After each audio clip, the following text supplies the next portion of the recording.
Mr. Ruttison the lawyer was a man of rugged circumstance, that was never lighted by a smile, cold, scanty and embarrassed in discourse, backward in sentiment, lean, long, dusty, dreary, and yet, somehow, lovable.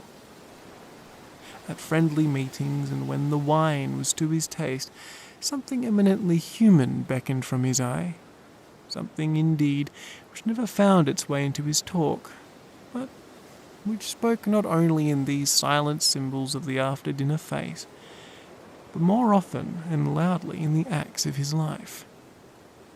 He was austere with himself, drank gin when he was alone to mortify a taste for vintages, and though he enjoyed the theatre, had not crossed the doors of one for 20 years.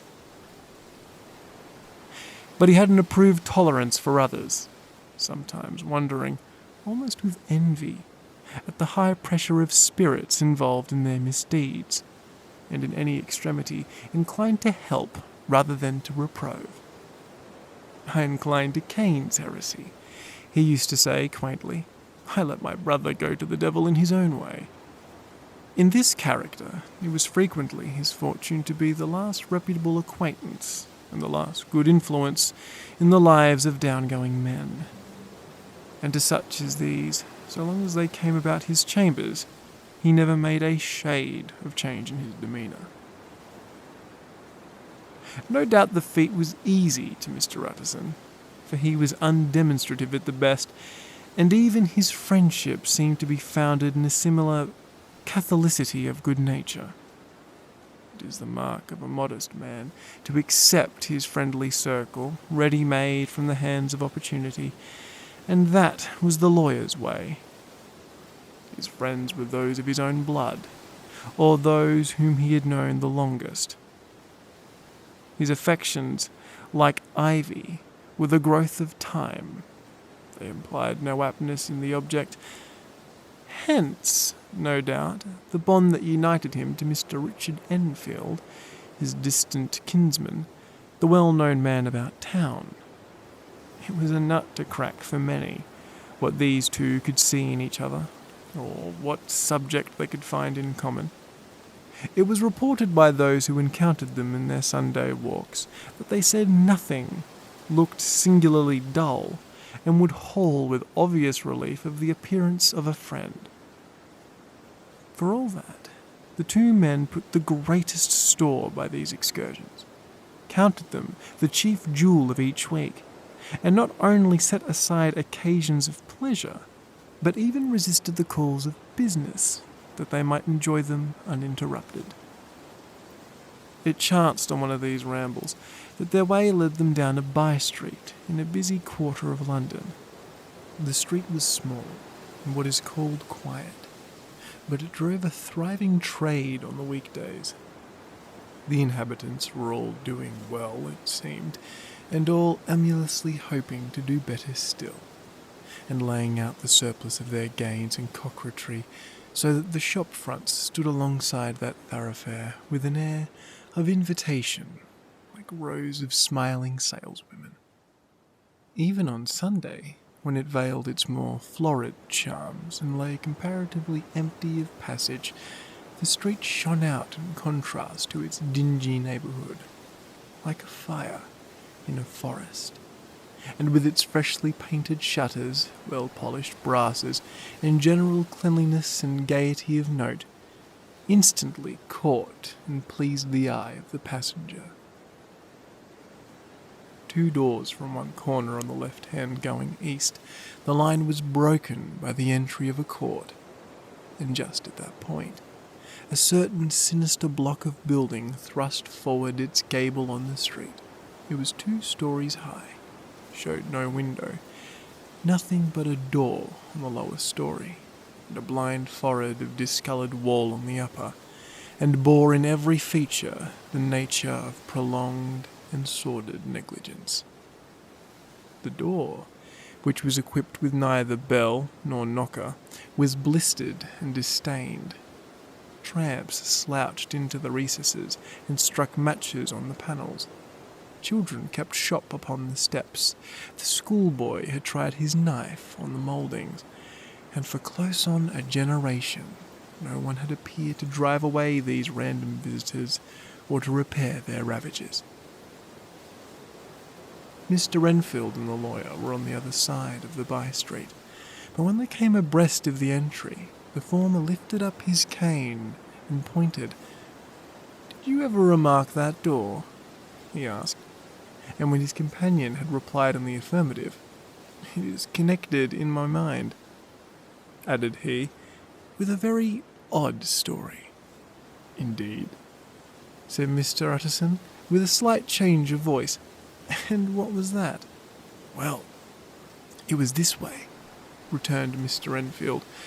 "I was coming home from some place at the end of the world about 3 o'clock of a black winter morning. My way lay through a part of town where there was literally nothing to be seen but lamps, street after street, and all the folks asleep. Street after street, all lighted up as if for a procession, and all as empty as a church. Till I at last got into that state of mind where a man listens and listens, begins to long for the sight of a policeman. Well, all at once I saw 2 figures, one a little man who was stumping along eastward at a good walk, and the other a girl of maybe 8 or 10 who was running as hard as she was able down a cross street. Well, sir, the 2 ran into one another quite naturally at the corner, and then came the horrible part of the thing.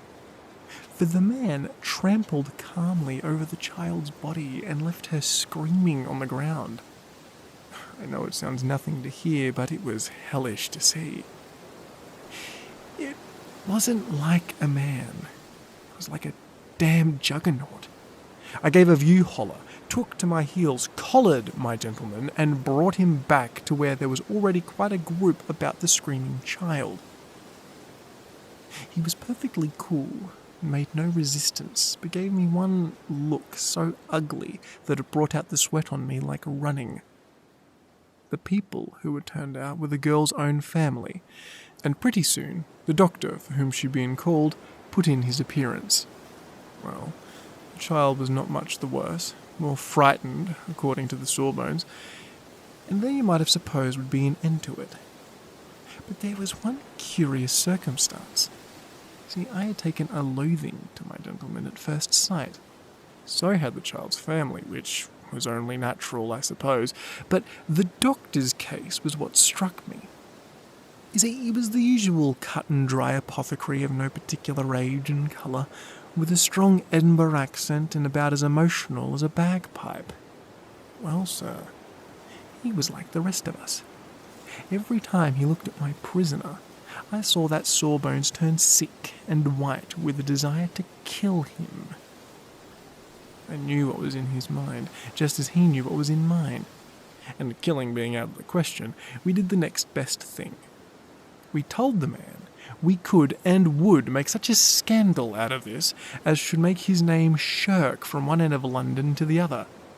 If he had any friends or any credit, we undertook that he should lose them. And all the time as we were pitching it in red hot, we were keeping the women off him as best we could, for they were as wild as harpies. I never saw a circle of such hateful faces. And there was the man in the middle, with a kind of black sneering coolness. Frightened, too, I could see that, but carrying it off, sir, really like Satan. "If you choose to make capital out of this accident," said he, "I am naturally helpless. No gentleman but wishes to avoid a scene," says he. "Name your figure." Well, we screwed him up to £100 for the child's family. He would have clearly liked to stick out, but there was something about the lot of us that meant mischief, and at last he struck. The next thing was to get the money. And where do you think he carried us? To that place with the door. Whipped out a key and went in, and presently came back out with a matter of £10 in gold and a cheque for the balance on course. drawn payable to bearer, and signed with a name that I can't mention, though it's one of the points of my story. But it was a name at least very well known and often printed. The figure was stiff, but the signature was good for more than that, if it was only genuine. I took the liberty of pointing out to my gentleman that the whole business looked apocryphal, and that a man does not, in real life, walk into a cellar door at 4 a.m. and come out with another man's cheque for near on £100. But he was quite easy and sneering. "Set your mind at rest," says he. "I will stay with you till the bank's open and cash the cheque myself." So we all set off, the doctor and the child's father and our friend and myself, and passed the rest of the night in my chambers, and next day, when we had breakfasted, went in a body to the bank. I gave him the cheque myself, and said I had reason to believe it to be a forgery. But not a bit of it. The cheque was genuine. "Oh, tut, tut," said Mr. Utterson. "I see you feel as I do," said Mr. Enfield. "Yes, it's a bad story, for my man was a fellow that nobody could have to do with. A really damnable man. And the person that drew the cheque is very pink of the proprieties. Celebrated too, and what makes it worse, one of your fellows who do what they call good. Blackmail, I suppose. An honest man paying through the nose for some of the capers of his youth. Blackmail House is what I call that place with the door, in consequence. Though even though that, is far from explaining all," he added, and with the words fell into a vain musing. From this he was called back by Mr. Utterson, asking rather directly, "And you don't know if the drawer of the cheque lives there?" "A likely place, isn't it?" returned Mr. Enfield. "But I happen to have noticed his address. He lives in some square or other." "And you never asked about the place with the door?" said Mr. Utterson. "No, sir, I had a delicacy," was the reply. "I feel very strongly about putting questions. It makes too much of the style of the Day of Judgment. You start a question, and it's like starting a stone. You sit quietly at the top of the hill, and away the stone soars, starting others, and presently some bland old bird, the least of which you would have expected, is knocked on the head in his own back garden, and then the family have to change their last name. No, sir, I make it a rule of mine. The more it looks like Queer Street, the less I ask." "A very good rule," said the lawyer. "But I have studied the place for myself," continued Mr. Enfield. "It seems scarcely a house. There is no other door, and nobody goes in or out of that place, but once in a great while, the gentleman of my adventure. There are 3 windows looking on the court on the first floor, none below. The windows are always shut, but they're clean. And then there is a chimney, which is generally smoking. Somebody must live there. And yet it's not so sure, for the buildings are so packed together about it that it's hard to tell where one ends and another begins." The pair walked on again for a while in silence, and then, "Enfield," said Mr. Utterson. "That's a good rule of yours." "Yes, I think it is," returned Enfield. "But for all that," continued the lawyer, "there's one point I want to ask. I want to ask the name of the man who walked over the child." "Ah, well," said Mr. Enfield, "I can't see what harm it would do. It was a man of the name Hyde." Said Mr. Utterson. "What sort of a man is he to see?" "He's not easy to describe. I suppose there's something wrong with his appearance, something displeasing, something downright detestable. I never saw a man I so disliked. And yet, I scarce know why, he must be deformed somewhere. He gives a strong feeling of deformity, although I can't specify the point. He's an extraordinary looking man, and yet I really can name nothing out of the way." No, sir. I can make no hand of it. I can't describe him, and it's not want of memory, for I declare that I can see him in my mind's eye as clear as day. Mr. Utterson again walked some way in silence, and obviously under a weight of consideration. "You're sure he used a key?" he inquired at last. "My dear sir," began Enfield, surprised out of himself. "Yes, I know," said Mr. Utterson. "I know it must seem strange. The fact is, if I do not ask you the name of the other party, it's because I know it already. You see, Richard, your tale has gone home, and if you have been inexact in any point, you had better correct it." "I think you might have warned me," returned the other, with a touch of sullenness. "But I have been pedantically exact, as you call it. The fellow had a key, and what's more, has it still. I saw him use it, not a week ago." Mr. Utterson sighed deeply, but said never a word, and the young man presently resumed. "Here is another reason to say nothing," said he. "I am ashamed of my long tongue. Let us make a bargain to never refer to this again." "Oh, with all my heart," said the lawyer. "I can shake hands on that, Richard."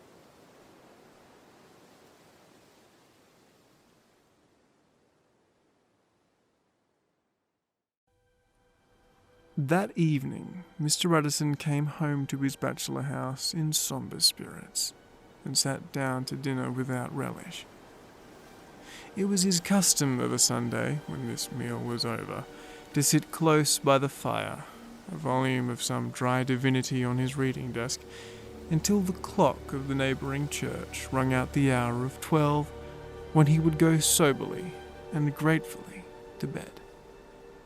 On this night, however, as soon as the cloth was taken away, he took up a candle and went into his business room. There he opened his safe, took from the most private part of it a document endorsed on the envelope as Dr. Jekyll's will, and sat down with a clouded brow to study its contents. The will was holograph. For Mr. Utterson, though he took charge of it now that it was made, had refused to lend the least assistance in the making of it. It provided not only that, in the case of the decease of Henry Jekyll, M.D., DLC, LLD, FRS, etc., that all his possessions were to pass into the hands of his quote-unquote friend and benefactor, Edward Hyde.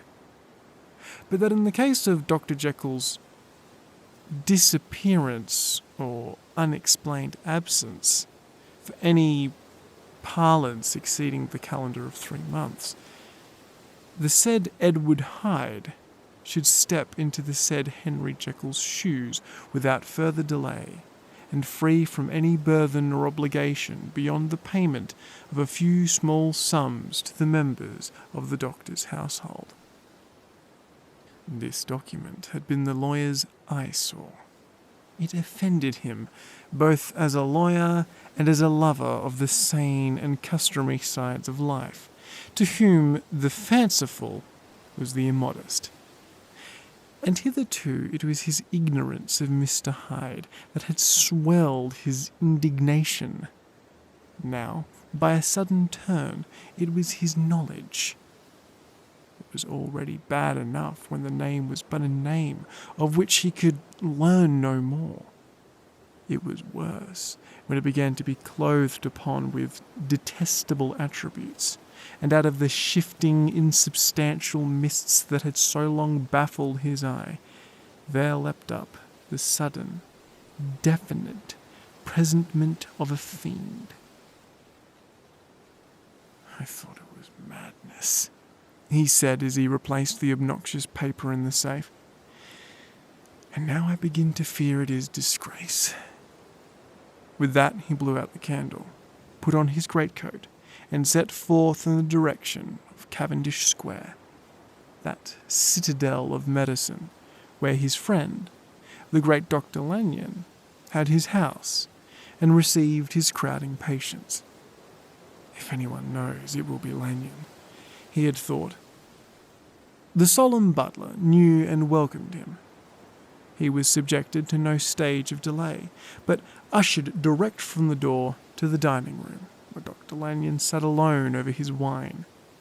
This was a hearty, healthy, dapper, red-faced gentleman, with a shock of hair prematurely white, and a boisterous and decided manner. At sight of Mr. Utterson, he sprang up from his chair and welcomed him with both hands. The geniality, as was the way of the man, was somewhat theatrical to the eye, but reposed on genuine feeling.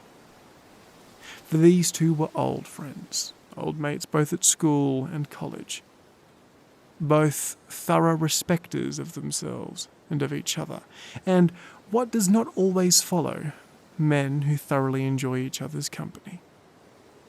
After a little rambling talk, the lawyer led up to the subject which so disagreeably preoccupied his mind. "I suppose, Lanyon," said he, "you and I must be the two oldest friends that Henry Jekyll has." "I wish the friends were younger," chuckled Dr. Lanyon, "but I suppose we are. And what of that? I see little of him now." "Indeed?" said Utterson. "I thought you had a bond of common interest." "We had," was the reply, "but it is more than 10 years since Henry Jekyll became too fanciful for me. He began to go wrong in the mind, and though of course I continue to take an interest in him for old time's sake, as they say, I see, and I have seen, devilish little of the man. Such unscientific balderdash," added the doctor, flushing suddenly purple. "Bit of a strange demon of Pythias." This little spirit of temper was somewhat of a relief to Mr. Utterson. They have only differed on some point of science, he thought, and being a man of no scientific passions, except in the matter of conveyancing, he even added, "Well, it is nothing worse than that." He gave his friend a few seconds to recover his composure, and then approached the question he had come to put. "Lanyon, did you ever come across a protege of his, one Edward Hyde?" he asked. "Hyde?" repeated Lanyon. "No, never heard of him since my time." And that was the amount of information that the lawyer carried back with him to the great dark bed on which he tossed to and fro until the small hours of the morning began to grow large. It was a night of little ease to his toiling mind, toiling in more darkness and besieged by questions. 6 o'clock struck on the bells of the church that was so conveniently near to Mr. Utterson's dwelling, and still he was digging at the problem. Hitherto it had touched him on the intellectual side alone, but now his imagination also was engaged, or rather, enslaved.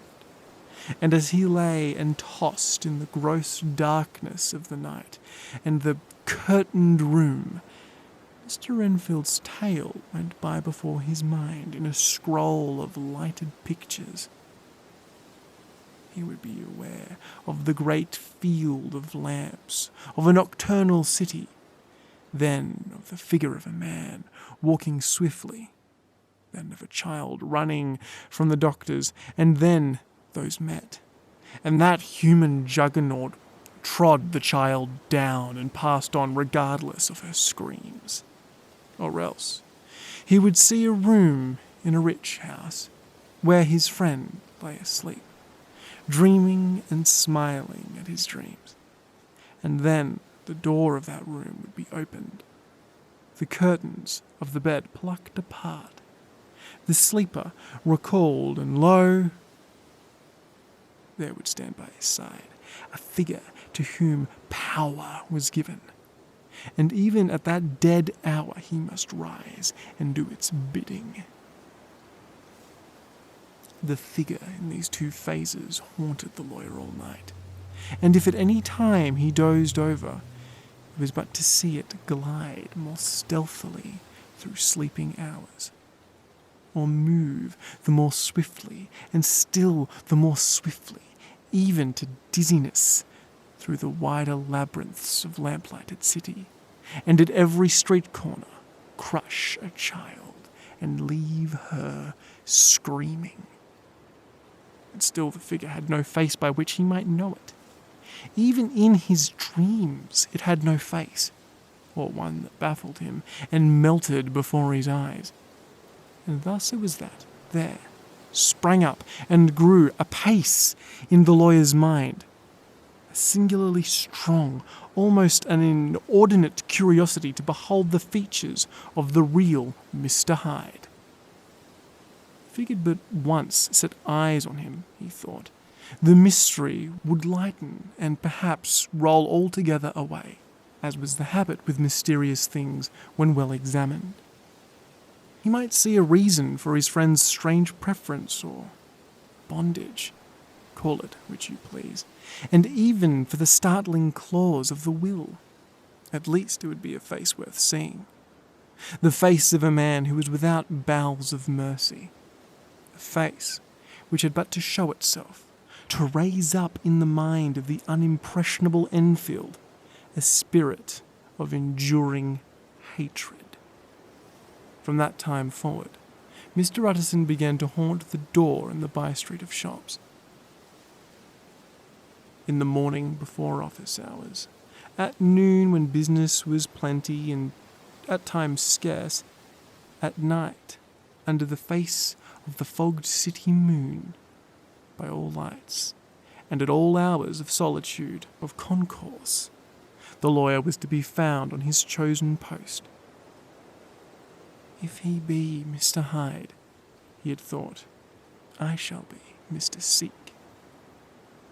And at last his patience was rewarded. It was a fine dry night, frost in the air, the streets as clean as a ballroom floor, the lamps unshaken by any wind, drawing a regular pattern of light and shadow. By 10 o'clock, when the shops were closed, the by-street was very solitary, and in spite of the low growl of London from all round, very silent. Small sounds carried far. Domestic sounds out of the houses were clearly audible on either side of the roadway, and the rumour of the approach of any passer-by preceded him by a long time. Mr. Utterson had been some minutes at his post when he was aware of an odd, light footstep drawing near. In the corner of his nightly patrols, he had long grown accustomed to the quaint effect with which the footfalls of a single person, while he is still a great way off, suddenly spring out, distinct from the vast hum of the clatter of the city. Yet his attention had never before been so sharply and decisively arrested, and it was with a strong superstition prevision of success that he withdrew into the entry of the court. The steps drew swiftly nearer, and swelled out suddenly louder as they turned to the end of the street. The lawyer, looking forth from the entry, could soon see what manner of man he had to deal with. He was small, very plainly dressed, and the look of him, even at that distance, went somehow strangely against the watcher's inclination.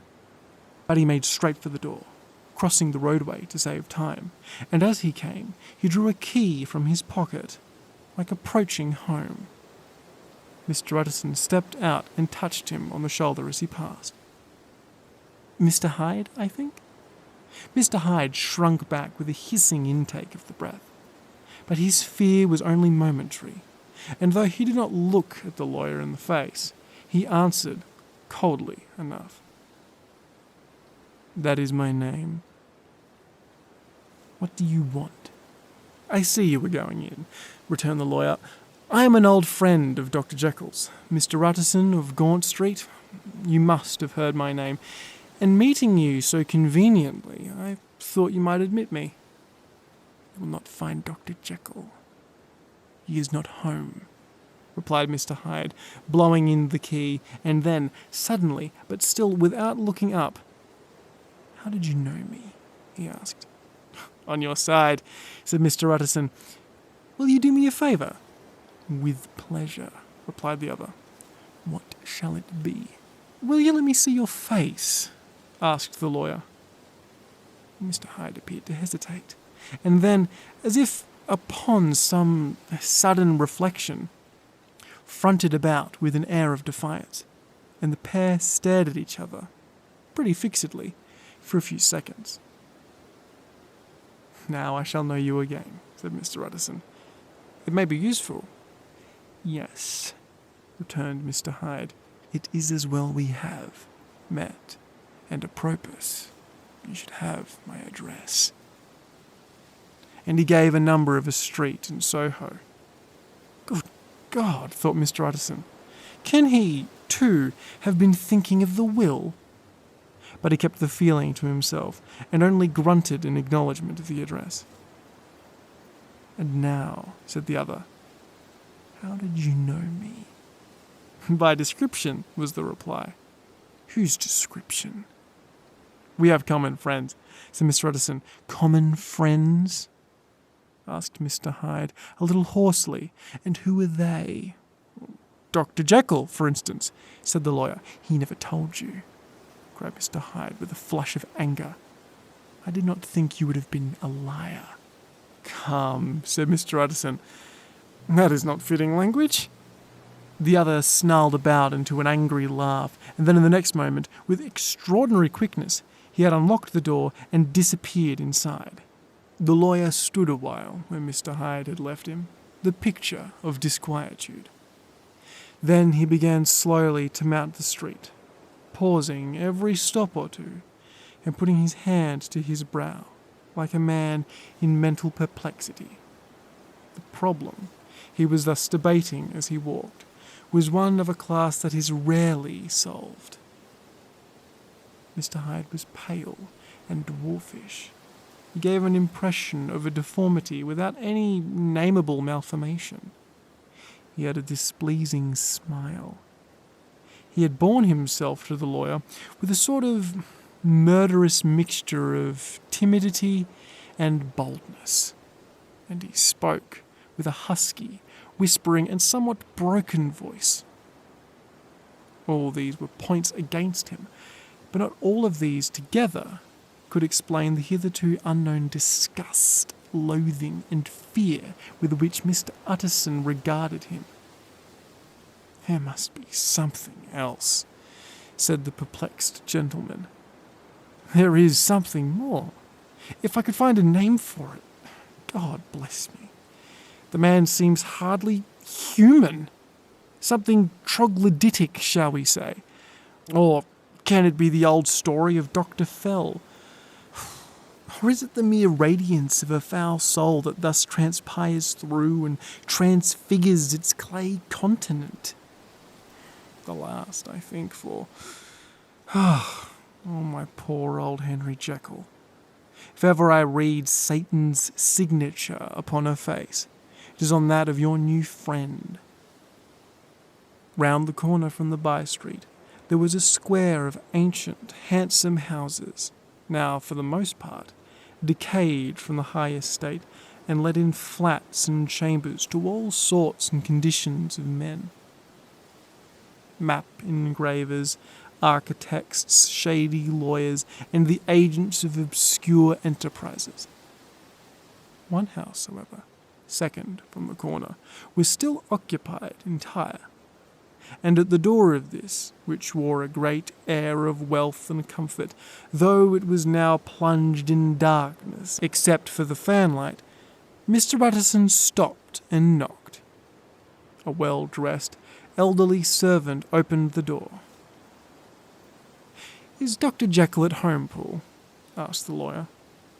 "I will see Mr. Utterson," said Poole, admitting the visitor, as he spoke into a large, low-roofed, comfortable hall, paved with large, warmed flags, after the fashion of a country house, by a bright open fire, and furnished with costly cabinets of oak.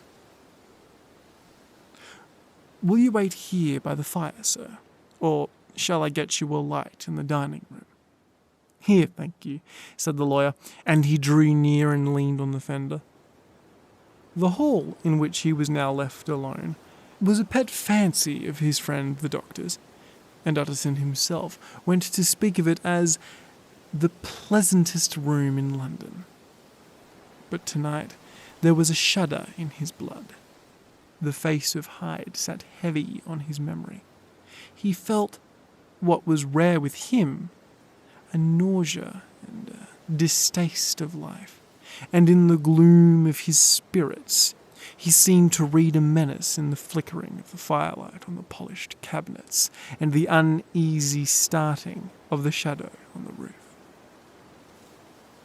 He was ashamed of his relief when Poole presently returned to announce that Dr. Jekyll had gone out. "Well, I saw Hyde go in by the dissecting room door, Poole," Utterson said. "Is that right when Dr. Jekyll is not home?" "Quite right, Mr. Utterson," replied Poole. "Mr. Hyde has a key." "Your master seems to repose a great deal of trust in that young man," resumed the lawyer musingly. "Yes, sir, he does indeed," said Poole. "We have all orders to obey him." "I do not think I ever met Mr. Hyde," asked Mr. Utterson. "Oh, dear no, sir. He never dines here," replied the old butler. "Indeed, we see very little of him on this side of the house. He mostly comes and goes by the laboratory." "Well, good night, Poole." "Good night, Mr. Utterson." And the lawyer was out homeward with a very heavy heart. "Poor Henry," he thought. "My mind misgives. He is in deep waters. He was wild when he was young, a long time ago to be sure, but in the law of God, there is no statute of limitations. It must be that. The ghost of some old sin, the cancer of some concealed, disgraced punishment coming, peu de clou, years after memory has forgotten, and self-love condoned the fault." And the lawyer, scared by the thought, brooded a while on his own past, groping in all the corners of memory, lest by chance some jack-in-the-box of an old inquiry should leap to light. His past was fairly blameless. Few men could read the rolls of their life with less apprehension, yet he was humbled to dust by the many ill things he had done, and raised up again to a sober and fearful gratitude by the many that he had come so near to doing, yet avoided. And then, by a return on his former subject, he conceived a spark of hope. This Edward Hyde, if he was studied, thought he, must have secrets of his own. Black secrets. By the look of him, secrets compared to which poor Jekyll's worst would be like sunshine. Things could not continue as they are. It turns me cold to think of this creature stealing like a thief to Henry's bedside. Oh, poor Henry. What awakening. And the danger of it. For if this Hyde suspects the existence of the will, he may grow impatient to inherit. "Hey, I must put my shoulder to the wheel if Jekyll will but let me," he added. "If Jekyll will only let me."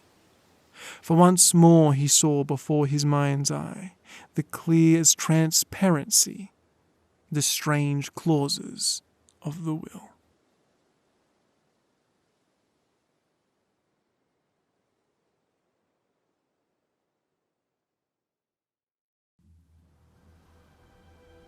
A fortnight later, by excellent good fortune, the doctor gave one of his pleasant dinners to some 5 or 6 old cronies, all intelligent, reputable men, and all judges of good wine. And Mr. Utterson so contrived that he remained behind after the others had departed. This was no new arrangement, but a thing that had befallen many scores of times. Where Utterson was liked, He was liked well. Hosts loved to detain the dry lawyer, when the light-hearted and the loose-tongued had already their foot on the threshold. They liked to sit a while in his unobtrusive company, practicing for solitude, sobering their minds in the man's rich silence after the expense and strain of gaiety. To this rule, Dr. Jekyl was no exception, and as he now sat on the opposite side of the fire, a large, well-made, smooth-faced man of 50, a slyish cast perhaps, but every mark of capacity and kindness. You could see by his looks that he cherished for Mr. Utterson a sincere and warm affection. "I've been wanting to ask you something, Jekyll," began the latter. "You know that will of yours? A close observer might have gathered that the topic was distasteful, but the doctor carried it off gaily. 'My poor Utterson,' said he, 'you are unfortunate in such a client. I never saw a man so distressed as you were by my will, unless it was that Hyde-bound pedant Lanyon, and what he called my scientific heresies. Oh, I know he's a good fellow. You needn't frown. An excellent fellow, and I always mean to see more of him, but a high-bound pedant for all that, an ignorant, blatant pedant. I was never more disappointed in any man than Lanyon. You know I never approved of it,' pursued Utterson ruthlessly, disregarding the fresh topic. 'My will? Yes, certainly, I know that,' said the doctor a little sharply. 'You have told me so. Well, I tell you so again,' continued the lawyer. 'I have been learning something of young Hyde.' The large, handsome face of Dr. Jekyll grew pale to the very lips, and there came a blackness about his eyes. 'I do not care to hear more,' said he. 'This is a matter I thought we had agreed to drop.' 'What I heard was abominable,' said Utterson. 'We can make no change. You do not understand my position,' returned the doctor with a certain incoherency of manner. 'I am painfully situated, Utterson. My position is a very strange one. It is one of those affairs that cannot be mended by talking.' 'Jekyll,' said Utterson, 'you know me. I am a man to be trusted. Make a clean breast of this indifference, and I make no doubt I can get you out of it.' 'My good Utterson,' said the doctor, 'this is very good of you. This is downright good of you, and I cannot find words to thank you in. I believe you fully. I would trust you before any man alive, before myself, if I could make the choice, but indeed it isn't what you fancy. It is not so bad as that, and just to put your good heart at rest, I will tell you one thing. The moment I choose, I can be rid of Mr. Hyde. I give you my hand upon that, and I thank you again and again, and I will just add one more word, Utterson, that I am sure you will take in good part. This is a private matter, and I beg of you, please, to let it sleep.' Utterson reflected a little, looking in the fire. 'I have no doubt you were perfectly right,' he said at that, getting to his feet. 'Well, but since we have touched upon this business, and for the last time, I hope,' continued the doctor, 'there is one point I should like you to understand. I have really a very great interest in poor Hyde. I know you have seen him. He told me so, and I fear he was rude. But I do sincerely take a very great interest in that young man, And if I am taken away, Utterson, I wish you to promise me that you will bear with him and get his rights for him. I think you would, if you knew all, and it would be a weight off my mind if you would promise. I can't pretend that I shall ever like him, said the lawyer. I don't ask that, pleaded Jekyll, laying his hand upon the other's arm. I only ask for justice. I only ask you to help him for my sake when I am no longer here. Utterson heaved an irrepressible sigh. Well, said he, I promise.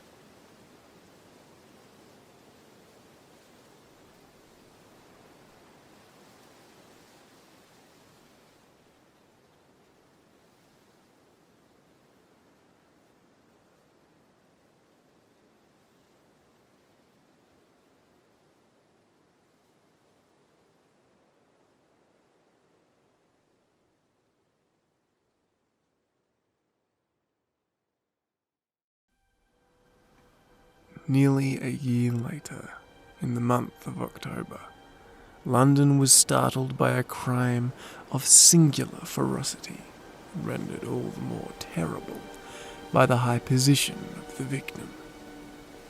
The details were few, but startling. A maidservant living alone in a house not far from the river had gone upstairs to bed at about 11. Although a fog rolled over the city in the small hours, the early part of the night was cloudless, and the lane, which the maid's window overlooked, was brilliantly lit by the full moon. It seems she was romantically given, for she sat down upon her box, which stood immediately under the window, and fell into a dream of musing. Never, she used to say, with streaming tears when she narrated that experience, never had she felt more at peace with all men, or thought more kindly of the world. And as she so sat, she became aware of an aged and beautiful gentleman with white hair drawing near along the lane, and advancing to meet him, another and very small gentleman, to whom at first she paid less attention. When they had come within speech, which was just underneath the maid's eyes, the older man bowed and accosted the other with a very pretty manner of politeness. It did not seem as if the subject of the address was of great importance. Indeed, from his pointing, it sometimes appeared as if he was only inquiring his way. But the moon shone on his face as he spoke, and the girl was pleased to watch it. It seemed to breathe such an innocent and old-world kindness of disposition, yet with something high too, as of a well-founded self-content. Presently, her eyes wandered to the other, and she was surprised to recognize in him a certain Mr. Hyde, who had once visited her master, and for whom she had conceived a dislike.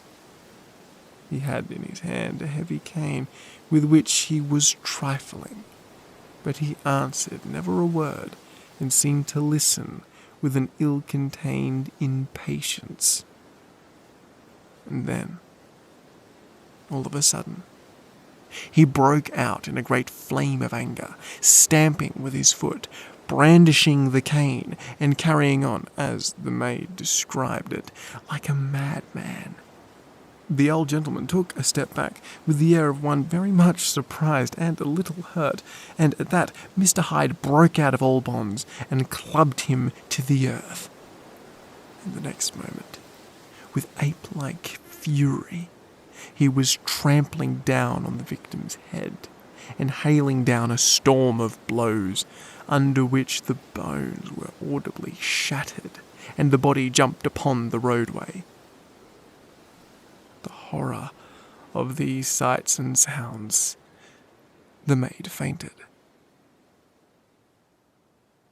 It was 2 o'clock when she came to herself and called for the police. The murderer was gone long ago, but there lay his victim, still in the middle of the lane, incredibly mangled. The stick with which the deed had been done, although it was of some rare and very tough and heavy wood, had been broken in the middle under the stress of this insensate cruelty, and one splintered half had rolled in the neighbouring gutter. The other, without doubt, had been carried away by the murderer. A purse and a gold watch were found upon the victim, but no cards or papers, except a sealed and stamped envelope, which he had been probably carrying to the post, and which bore the name and address of Mr. Utterson. This was brought to the lawyer the next morning, before he was out of bed, and he had no sooner seen it and been told the circumstances than he shot out of a solemn lip. "I shall say nothing until I have seen the body," said he. "This may be very serious. Have the kindness to wait while I dress." And with the same grave countenance he had hurried through his breakfast and drove to the police station, whitherto the body had been carried. As soon as he came into the cell, he nodded. "Yes," said he, "I recognize him. I'm sorry to say that this is Sir Denvers Carew." "Good God, sir," exclaimed the officer. "Is it possible?" And the next moment his eye lighted up with professional ambition. "This will make a great deal of noise," he said, "and perhaps you can help us to the man." And he briefly narrated what the maid had seen, and showed the broken stick.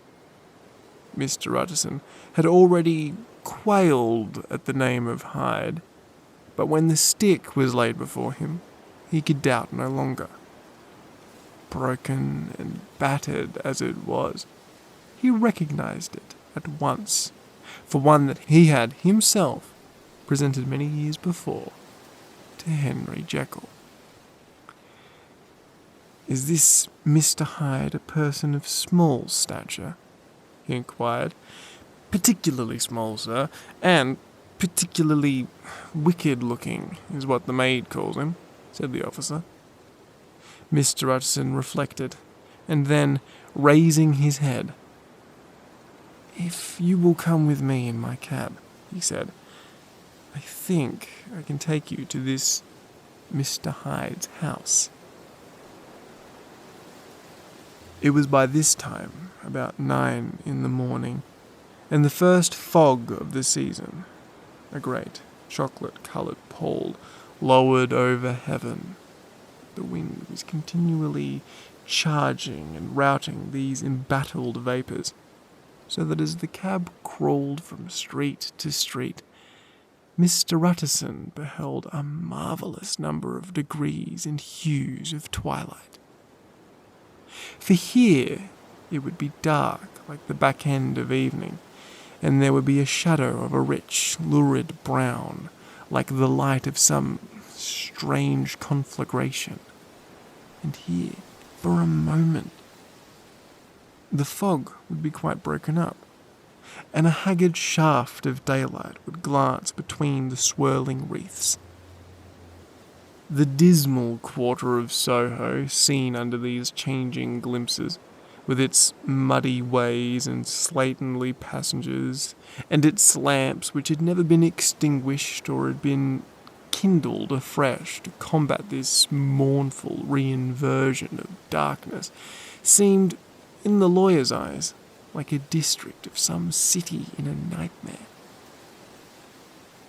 The thoughts of his mind, besides, were of the gloomiest dye, and when he glanced at the companion of his drive, he was conscious of some touch of that terror of the law, and the law's officers, which may at times assail even the most honest. As the cab drew up before the address indicated, the fog lifted a little and showed him a dingy street, a gin palace, a low French eating house, a shop for the retail of penny numbers and two-penny salads, many ragged children huddled in the doorways, and many women of different nationalities passing out, key in hand, to have a morning glass. And the next moment, the fog settled down again upon that part, as brown as umber, and cut him off from his blackguardly surroundings. This was the home of Henry Jekyll's favourite, of a man who was heir to £250,000 sterling. An ivory-faced and silvery-haired old woman opened the door. She had an evil face, smoothed by hypocrisy, but her manners were excellent. Yes, she said, this was Mr. Hyde's, but he was not at home. He had been in that night very late, but had gone away again in less than an hour. There was nothing strange in that. His habits were very irregular, and he was often absent. For instance, it was nearly 2 months since she had seen him till yesterday. Very well, but still, we wish to see his rooms, said the lawyer, and when the woman began to declare that was impossible, I had better tell you that this person with me, he added, this is Inspector Newcomen of Scotland Yard. A flash of odious joy appeared upon the woman's face. Ah, said she, he's in trouble. What has he done? Mr. Utterson and the inspector exchanged glances. He doesn't seem a very popular character, observed the latter. And now, my good woman, just let me and this gentleman have a look about us. In the whole extent of the house, which, but for the old woman, remained otherwise empty, Mr. Hyde had only used a couple of rooms. But these were furnished with luxury and good taste. A closet was filled with wine, the plate was of silver, the napery elegant, a good picture hung upon the walls, a gift, as Utterson supposed, from Henry Jekyll, who was much of a connoisseur. And the carpets were of many piles and agreeable in colour. At this moment, however, the rooms bore every mark of having been recently and hurriedly ransacked. Clothes lay about the floor with their pockets inside out, lock-fast drawers stood open, and on the hearth there lay a pile of grey ashes, as though many papers had been burned. From these embers the inspector disinterred the butt-end of a green cheque-book, which had resisted the action of the fire. The other half of the stick was found behind the door, and as this clinched his suspicions, the officer declared himself delighted. A visit to the bank, where several £1,000 were found to be lying to the murderer's credit, completed his gratification. You may depend upon it, sir, he told Mr. Utterson. I have him in my hand. He must have lost his head, or never would have left the stick, or, above all, burned the cheque-book. Why, money is life to this man. We have nothing to do but wait for him at the bank and get out the handcuffs. This last, however, was not so easy of an accomplishment, for Mr. Hyde had numbered few familiars. Even the master of the servant-maid had only seen him twice. His family could nowhere be traced. He had never been photographed, and the few who could describe him differed wildly, as common observers will. Only one point where they agreed, and that was the haunting sense of unexpressed deformity with which the fugitive impressed his beholders.